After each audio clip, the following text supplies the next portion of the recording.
کعبہ حضرت ابراہیم خلیل کی بنیاد ہے اور دل رب جلیل کی گزرگاہ ہے، اس لیے اس کی پاکیزگی کا سامان کریں، اس کی طہارت کا سامان کریں۔ آپ کسی کو بلائیں اور میلی کچیلی جگہ ہو، جہاں گندگی پڑی ہو، غلاظت پڑی ہو، تو آپ کا کوئی عزیز مہمان آئے، اس کو بلا کر کے لائیں تو وہاں بیٹھے گا؟ جس کمرے میں آپ اس کو بٹھانا چاہیں اس میں تعفن ہو، اس میں بدبو ہو، اس میں غلاظت کے جگہ جگہ ڈھیر پڑے ہوئے ہوں، تو آپ اپنے مہمان کی نفاست طبع کو اگر جانتے ہیں تو کبھی بلائیں گے نہیں جب تک اس کو پہلے صاف نہیں کر لیں گے۔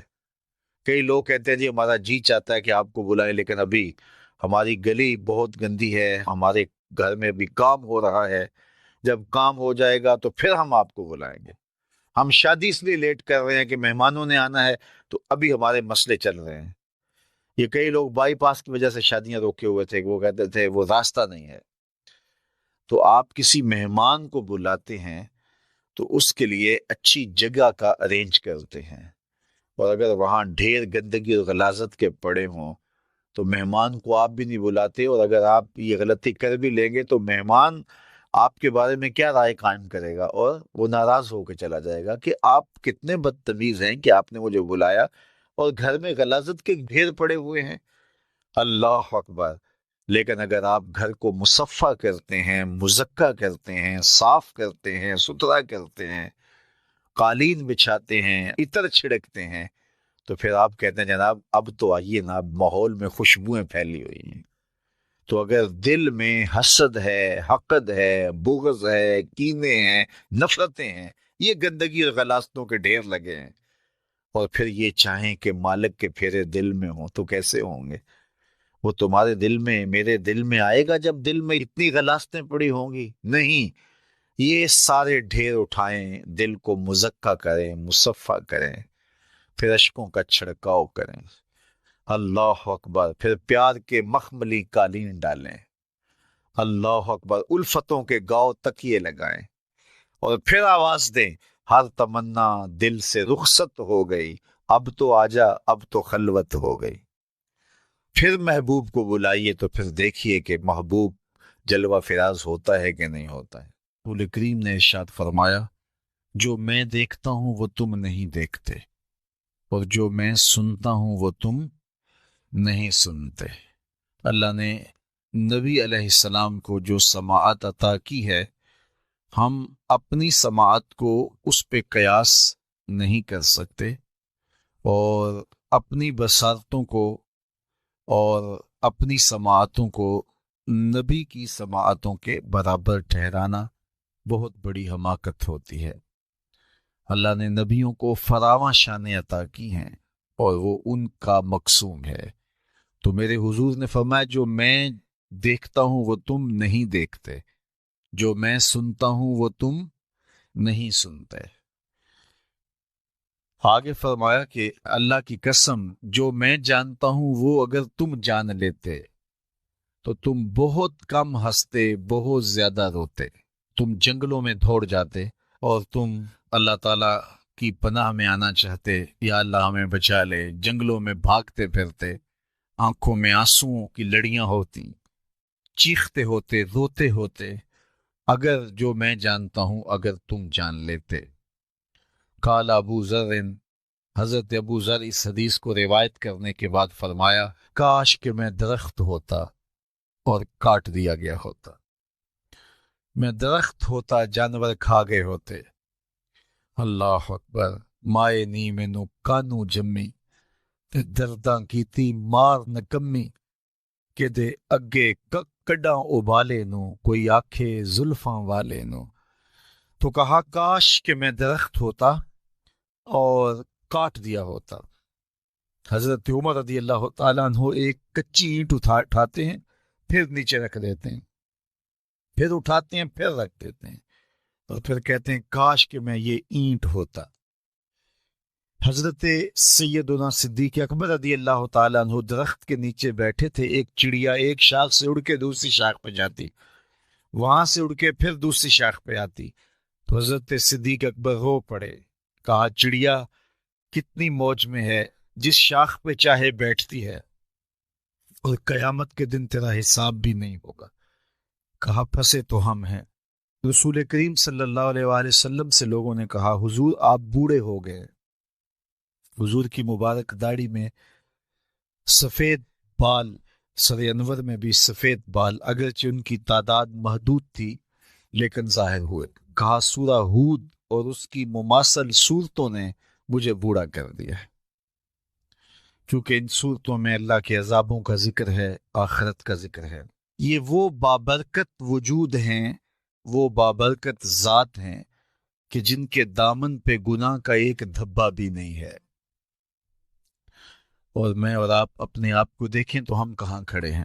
حضور نے حضرت عائشہ سے کہا، زوجہ ہے رسول کریم صلی اللہ علیہ وآلہ وسلم کی، محبوبہ محبوب کائنات، لیکن ان سے بھی میرے حضور نے کہا عائشہ گناہوں کو کبھی چھوٹا نہ سمجھنا، گناہوں کو حقیر نہ سمجھنا کہ یہ چھوٹے ہیں کوئی بات نہیں، اس سے کیا ہوگا، اس دن حساب ہوگا، اس دن پوچھا جائے گا۔ تو اپنی زندگی کو مرتب اور منظم کر کے رکھو۔ ہم بہت سارے گناہ دائیں بائیں دیکھ کے کرتے ہیں۔ جب ہم معاشرے میں برائی پھیلی ہوئی دیکھتے ہیں تو ہم کہتے ہیں کہ دیکھو نا یہ سارے کر رہے ہیں تو میں ہی بہت متقی آ گیا ہوں جی۔ دائیں بائیں دیکھ کے گناہ کرتے ہیں، پھر ہم کہتے ہیں فلاں بخشا گیا تو ہم بھی بخشے جائیں گے۔ اچھا اگر وہ نہ بخشا گیا تو پھر جہنم میں جانا قبول ہے؟ تو دائیں بائیں دیکھ کر دلیر ہو جاتے ہیں۔ حضرت عباس اور حضرت عمر رضی اللہ تعالی عنہ کا آپس میں دوستانہ تھا۔ انہوں نے ایک دن بیٹھے بیٹھے عہد کیا کہ ہم میں سے جو شخص پہلے فوت ہو گیا وہ دوسرے کو خواب میں ملے اور قبر کے حالات بتائے۔ اچانک حضرت عمر کا وصال پہلے ہو گیا۔ سال کے بعد حضرت عمر خواب میں ملے۔ اس نے کہا عباس مجھے وعدہ تو یاد تھا لیکن سخت حساب آن پڑا تھا تو میں تو اس کے اندر لگا رہا، تو اب کیا ہوا؟ کہا پھر اللہ نے کہا چلو اس کو یوں ہی معاف کر دو۔ تو کہا چھٹ کے ابھی ابھی آ رہا ہوں۔ تو میں نے کہا وعدہ پورا کر دو۔ میں اور آپ ٹھیکیدار بن جاتے ہیں جنت کے۔ ہمارے پلے عمل ہے کیا؟ ہیں تو ریاکاری کے شکار ہیں ہمارے اعمال۔ تو آئیے ہم اپنی آخرت کے لیے سوچیں، اپنی زندگی کو اچھائی کی راہوں کا مسافر بنائیں۔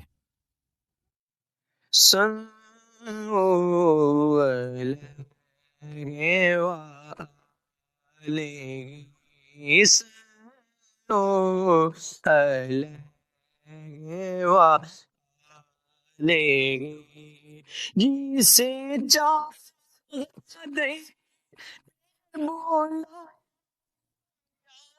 جسے جا دے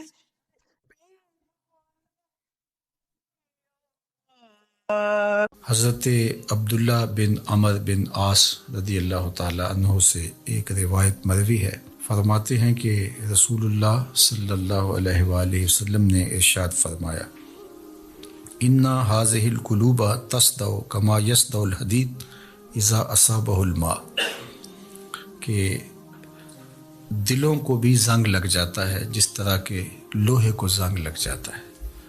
لوہے کو جب پانی لگ جائے تو وہ زنگ آلود ہو جاتا ہے۔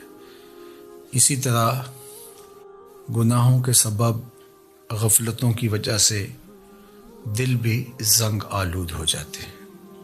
اللہ تعالی ہمارے دلوں کو زنگ آلود ہونے سے محفوظ فرمائے۔ لیکن یہ ایک حقیقت ہے، ہماری مسلسل غفلت اور اعمال بد اور گناہوں کے سبب سے دل زنگ آلود ہو جاتے ہیں۔ قیل یا رسول اللہ صلی اللہ علیہ وسلم وما جلاؤها، عرض کی حضور اس کا علاج کیا ہے؟ ان دلوں کو روشنی کیسے ملے گی؟ زنگ کیسے اترے گا؟ دل اجلے کیسے ہوں گے؟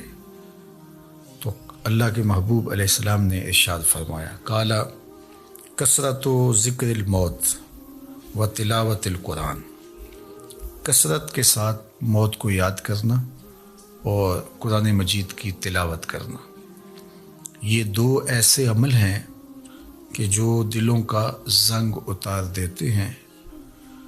کثرت ذکر موت دنیا کی محبت کم کرتی ہے، اور جب انسان اپنی موت کو یاد رکھتا ہے تو موت کی یادداشت دنیا کی لذتوں سے محفوظ رکھتی ہے، بلکہ فرمایا کہ لذتوں کو توڑنے والی کو یاد کرو۔ عرض کی یا رسول اللہ صلی اللہ علیہ وسلم، لذتوں کو توڑنے والی کیا چیز ہے؟ تو فرمایا موت۔ تو موت خواہشات کو کم کرتی ہے، آرزوؤں کو محدود کرتی ہے، تو یہ ہمیں ہر وقت مستحضر رہنا چاہیے کہ ہم یہاں ہمیشہ کے لیے نہیں آئے، ہم نے کچھ عرصہ گزارنے کے بعد یہاں سے ایک اور دنیا کی طرف کوچ کر جانا ہے۔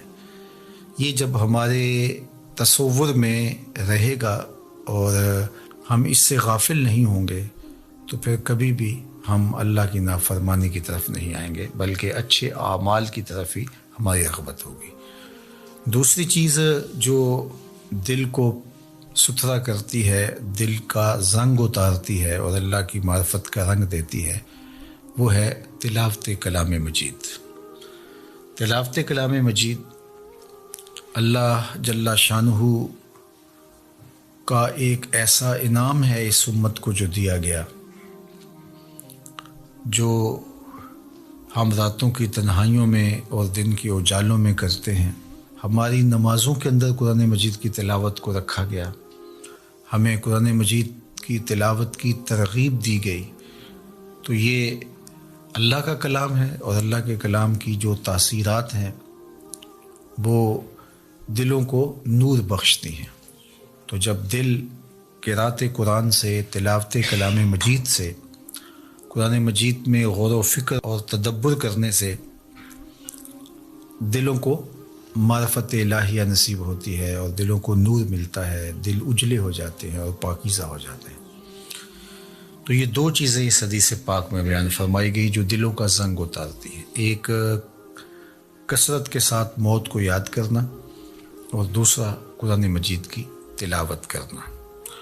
اور ایک اور حدیث پاک میں جو اللہ کے محبوب علیہ السلام کا فرمان عالی شان ہے، بیان فرمایا گیا، اِنَّ لِكُلِّ شَيْءٍ ثَقَالَةً، ہر شے کا زنگ کسی نہ کسی شے سے اترتا ہے، وَإِنَّ ثَقَالَةَ الْقُلُوبِ ذِكْرُ اللَّهِ، اور دلوں کا زنگ اللہ کے ذکر سے اترتا ہے۔ ذکر الہی کرنے سے دل نور پاتے ہیں اور زنگ اترنا شروع ہو جاتا ہے۔ اور آقا کریم نے یہ بھی ارشاد فرمایا، وَمَا مِن شَيْءٍ أَنْجَى مِنْ عَذَابِ اللَّهِ مِنْ ذِكْرِ اللَّهِ، اللہ کے عذاب سے نجات دینے والی ذکر الہی سے بڑی کوئی چیز نہیں ہے۔ سب سے زیادہ اللہ کے عذاب سے جو نجات دیتا ہے وہ اللہ کا ذکر ہے۔ تو کثرت ذکر دلوں کا زنگ اتارتا ہے اور اللہ کی معرفت کا نور نصیب ہوتا ہے۔